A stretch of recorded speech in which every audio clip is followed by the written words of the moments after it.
Hi guys! So, I'm back again with this organizing vlog again. Ayan, pinapakita ko yung thumb ko kasi na-remove yung isa kong nail. Ayan. So, ipapafix ko naman yan bukas kay, sa nail tech ko na si Kri, na friend ko. Magaling talaga siya. Medyo matagalan din yung leopard nails ko. So, ayan. So, for today's vlog, ayan, sa organizing vlog, mag-organize tayo ng mga chunky beads. I mean, para sa mga charms or pwede din. Kasi pag crafter ka, you tend to think a lot of things na possible na gawin dyan sa mga beads na yan. Pwede mong gawing centerpiece sa ribbons, or gawin mong charms, or gawin mong kung anik-anik, or kung ilagay mo na i-design mo sa wallet or design mo sa headband, basta kung ano-ano na giveaways and all. So, ayan, yun yung mga chunky na mga beads na na-organize ko.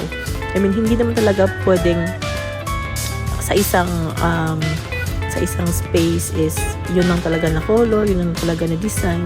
So, I mean, inaano ko yung mga lahat ng flowers, gina-join ko lahat ng flowers, gina-join ko yung maliliit na flowers, gina-join ko yung mga clouds, gina-join ko yung mga hot air balloons, yung stars, yung hearts, ayan. So, para lang makita ko kung nasaan yung mga type of beads na ganyan. So, isa din sa mga reason na bumabalik ako sa vlog, I mean, sa mga ganito, mga shorts at saka sa vlog. Kasi nga, noon, meron na kaming na-monetize na kami sa YouTube. At that time, 1K pa yung required na subscribers. At saka parang 4,000 hours ata na watch time. Ngayon nga, naabutan na kasi kami na 10 million views sa shorts kasi wala pang shorts noon. Tapos ngayon, need na ng 10 million views sa shorts. At saka, pero accumulated naman yun sa 4,000 hours na watch hours. At saka, yun nga, 11K na yung subscribers namin. So, sayang naman kasi na-copyright nga kasi gawa ng, hindi naman kasalanan ni Chikay. Nag-upload lang siya to gain more followers at saka mga views. Yun nga, na-copyright kami ng 2 videos. Hindi na kami naka-appeal. So, back to zero kami. So, we have 1 year to comply the requirements. Ayan. So, ayan, natapos na pala yung pag-organize ko.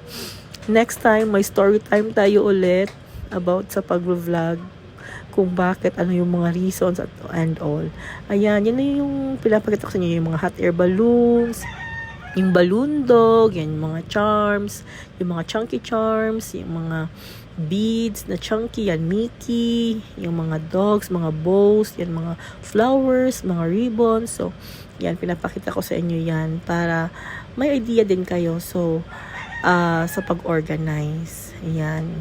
Para sa akin lang, parang, yan, yung mga color coding sa mga bows or sa mga ribbons, inisa ko lang lahat ng purple, green, pink, ayan. Yan din yung, iniba ko rin yung mga hearts, yung mga candies, yan, mga hearts, mga stars, mga circles, mga balls sa sports, ganyan and all.